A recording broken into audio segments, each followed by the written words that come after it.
अच्छा, जिस तरह से नीतीश कुमार किसी न किसी पार्टी से गठबंधन करके सरकार चलाते हैं, कारण बस अगर आपकी सीट पूरा नहीं हो पाती है तो क्या आप नीतीश जी से गठबंधन करेंगे कि नहीं? भाई, हम लोग का गठबंधन पहले हो गया बिहार की जनता के साथ, और जनसुराज ने कह दिया कि हम लोग लड़ेंगे 243 सीट। तो 243 सीट के आगे तो कोई सीट है नहीं जिस पर गठबंधन हो जाए। फिर आपने कहा कि चुनाव जीतने के बाद क्या होगा, उसके लिए भी हमने कह दिया कि हम लोग का अपना तरीका है, हम लोग अर्श पर मरेंगे या फर्श पर मरेंगे। हमको ये मानने में कोई दिक्कत नहीं है कि संभव है कि जनसुराज को 5 सीट भी ना मिले।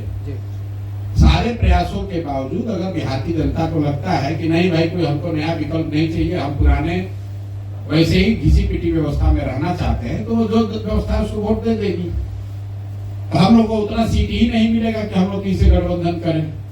लेकिन अगर जनता को बात समझ में आ गई कि 30-35 साल से विकल्प के अभाव में जो गलत लोगों को भाजपा के डर से लालू जी को, और लालू जी के डर से भाजपा को जो हम लोग वोट देते रहे हैं, अब ये मौका आ गया, अब विकल्प आ गया, नए लोगों का चेहरा सामने दिख रहा है, एक सुचिता वाली राजनीति की शुरुआत हो रही है, एक नए तरीके की राजनीति की शुरुआत हो रही है जिसमें शिक्षा और पलायन की बात हो रही है।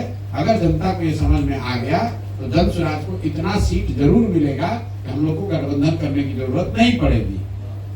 वर्स्ट मान लीजिए कि नहीं हुआ तो भी मान लीजिए, आप ही की बात मान लें कि कुछ सीट आ गया, तो 2025 में भी गठबंधन नहीं, 2029 में भी गठबंधन नहीं। अकेले आए हैं, अकेले ही बिहार को सुधारने का जज्बा लेकर आए हैं। चाहे 5 वर्ष लगे, 10 वर्ष लगे, इसकी ईमानदारी और इसकी शुद्धता में न आज कोई आंच आई है, न आगे जब तक मैं हूं तब तक इसकी ईमानदारी और शुचिता में कोई फर्क नहीं आएगा।